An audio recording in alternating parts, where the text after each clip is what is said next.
Hello, my dear students. How are you all? Hope you all are fine and doing well at home. So, आज हम लोगों की series alcohol phenol ethers का quick revision जिसमें alcohols का हम लोग केमिकल रिएक्शंस कर रहे थे। अल्कोहल्स के केमिकल रिएक्शंस में हम लोग OH बॉन्ड का क्लीवेज वाले जितने भी रिएक्शन थे, ROH में OH बॉन्ड के क्लीवेज के जितने भी रिएक्शन थे हम लोगों ने कंप्लीट किए हैं। आज हम लोग स्टार्ट करेंगे ROH में से RO बॉन्ड का जब क्लीवेज होगा, जब ROH में से RO बॉन्ड का जब क्लीवेज होगा तो क्या क्या रिएक्शंस हो सकती हैं। तो let's start this reaction with full energy. Take out your NCERT book, note copy and a pen. Okay, so the first reaction, write down everyone. Cleavage of reactions involving cleavage of RO bonds। उसमें हम लोग सबसे first reaction देखेंगे, reaction of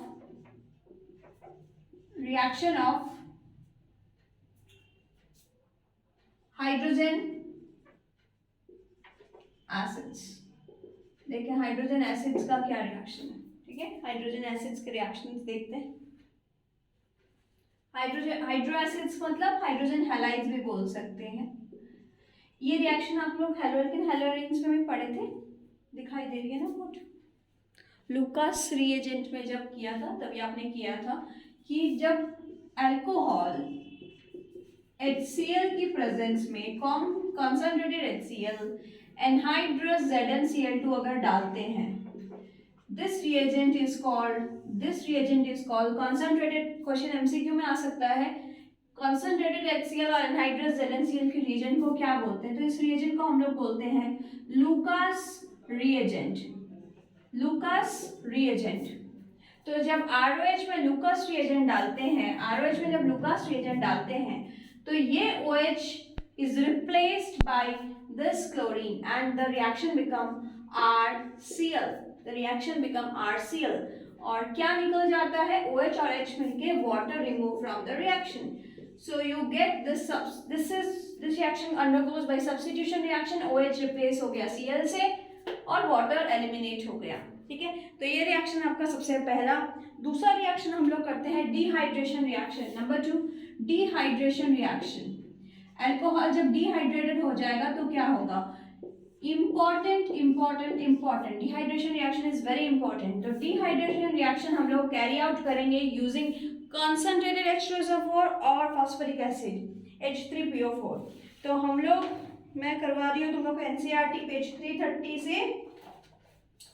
तो alcohol dehydration undergo कर रहा है। मान लो एक अल्कोहल ले लेते हैं CH3CH2OH।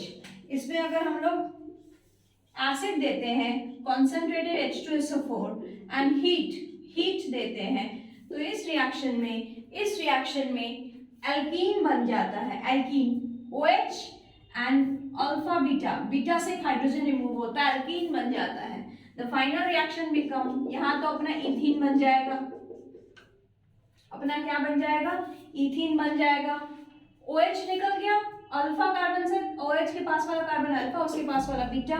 तो hydrogen OH remove from the alpha carbon and hydrogen remove from the beta carbon, और आपका बन गया एल्कीन। इसको हम लोग बोलेंगे इथीन। तो इसको बोलते हैं डिहाइड्रेशन रिएक्शन, क्योंकि देखो OH और H मिलकर वाटर रिमूव हुआ। तो डिहाइड्रेशन उसी को बोलते हैं जिसमें वाटर रिमूव हो जाता है। ठीक है, तो ये वाटर रिमूव हो गया, very very very very important.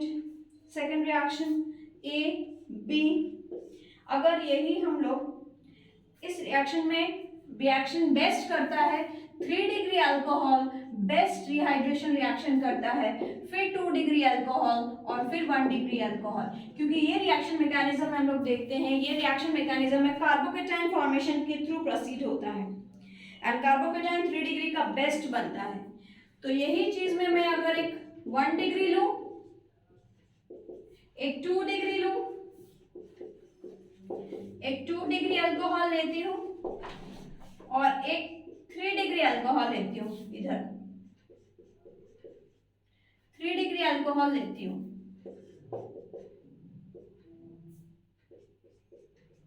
एक 3 डिग्री अल्कोहल इधर लेती हूं।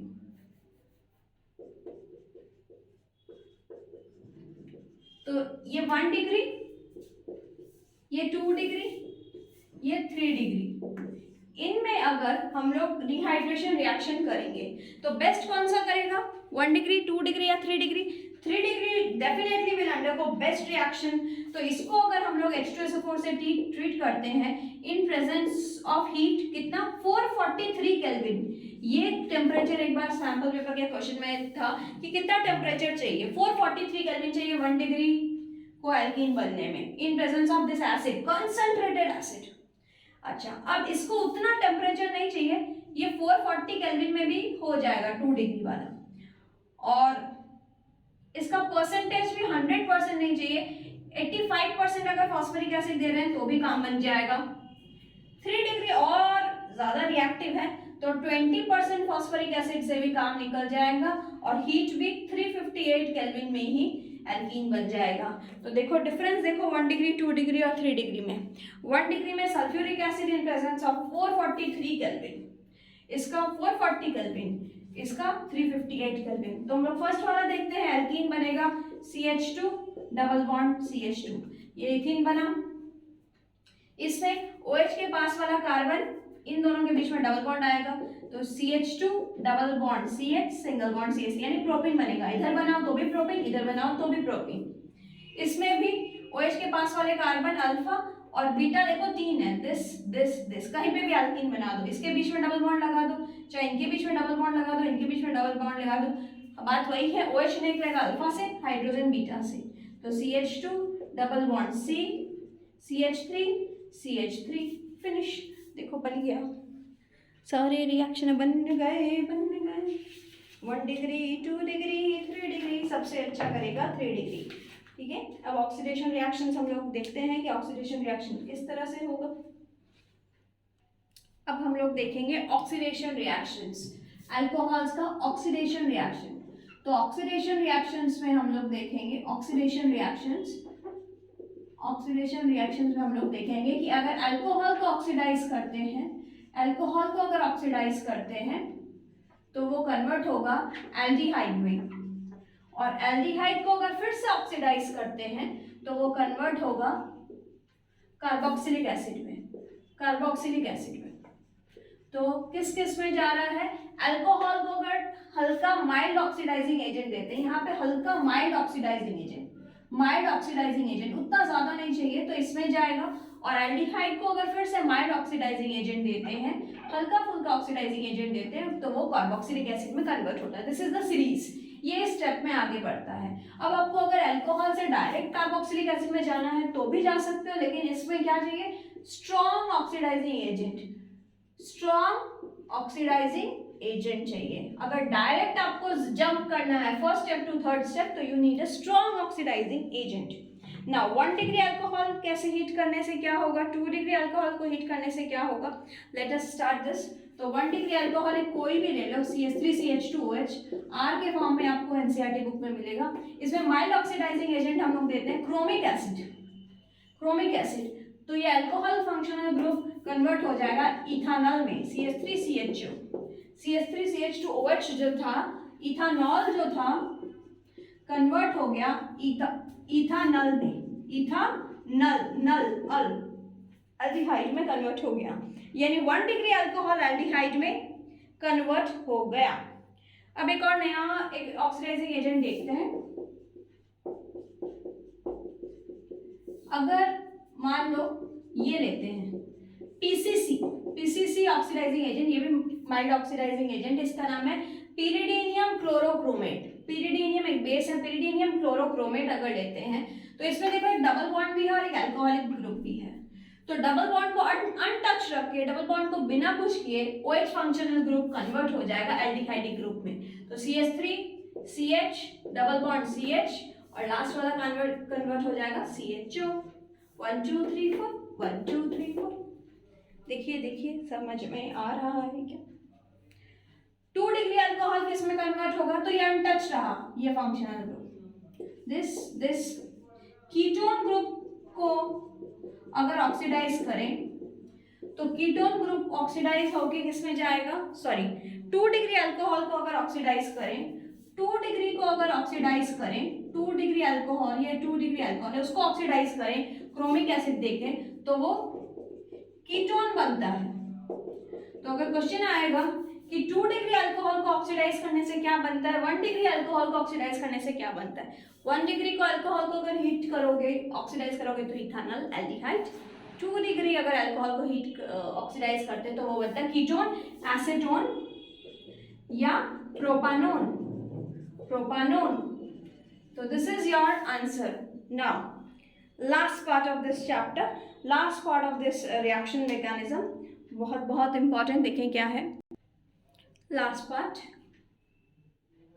अगर 3 डिग्री है, अब तो 1 डिग्री समझ गए, 2 डिग्री समझ गए अल्कोहल, 3 डिग्री अल्कोहल को अगर हम लोग ऑक्सीडाइज करते हैं, 3 डिग्री अल्कोहल को अगर हम लोग ऑक्सीडाइज करते हैं तो वो ऑक्सीडाइज नहीं होने वाला, ठीक है। बहुत बहुत बहुत स्ट्रॉन्ग ऑक्सीडाइजिंग एजेंट चाहिए, बहुत एलिवेटेड टेम्परेचर पर वो ऑक्सीडाइज होता है। तो हम लोग अब नेक्स्ट रिएक्शन जो देखेंगे, वेरी इंपॉर्टेंट, वो मेरे बोर्ड एग्जाम्स में आया था। क्या है वो क्वेश्चन? CH3 CH2OH, कॉपर, ये वेपर्स है, कॉपर मेटल, 2 डिग्री लेते हैं, 2 डिग्री कॉपर, और एक 3 डिग्री लेते हैं, 3 डिग्री लिख लो, 1 डिग्री, 2 डिग्री और एक 3 डिग्री, 1 डिग्री, 2 डिग्री और 3 डिग्री कॉपर, और सब में हीट कर दो 573 केल्विन, हाई टेम्परेचर 573 केल्विन। सबका प्रोडक्ट पूछा था, और पूछा था किसमें क्या हो रहा है। तो देखो ये 1 डिग्री अल्कोहल का जो वेपर्स है, 1 डिग्री अल्कोहल जस्ट वेपर से ही काम हो जाता है, वेपर, हल्का सा वेपर कॉपर में डालेंगे तो 1 degree alcohol will undergo dehydrogenation, यानी CH3CHO बन जाएगा। डिहाइड्रोजनेशन का मतलब जिसमें हाइड्रोजन रिमूव हो रहा है, देखो यहाँ पे 1 hydrogen and second hydrogen, 2 hydrogen remove हो रहा है, तो इस प्रोसेस को बोलते हैं dehydrogenation. This is dehydrogenation reaction, dehydrogenation reaction. The second one is also when 2 degree alcohol is passed, 2 degree alcohol vapors passed with copper metal, then 2 degree alcohol will undergo dehydrogenation and will form ketone. Ketone, ये भी dehydrogenation हो रहा है, इन दोनों में dehydrogenation हो रहा है। But when 3 degree alcohol is vapors is passed with copper, it does not undergo dehydrogenation, rather it undergoes dehydration, पानी निकल जाएगा, पानी निकलेगा, OH पूरा निकलेगा और एक बीटा कार्बन में से कोई में भी एक हाइड्रोजन रिमूव होके डबल बॉन्ड फॉर्म हो जाएगा, एल्कीन बन जाएगा। Alkene is your main product. See, I am very sorry, देखो 1 डिग्री अल्कोहल से एल्डिहाइड, 2 डिग्री अल्कोहल से कीटोन, लेकिन 3 डिग्री अल्कोहल से एल्कीन बना, तो इस प्रोसेस को हम लोग बोलते हैं dehydration. Understood my dear, my kiddos? All for today. Alcohol reactions finished. Watch it and do your T block chapter जैसे आप लोग कर रहे हो। कमेंट सेक्शन में लिखो क्या चाहिए, क्या प्रॉब्लम है। तब तक के लिए bye bye. Like, share and subscribe this video. Bye bye.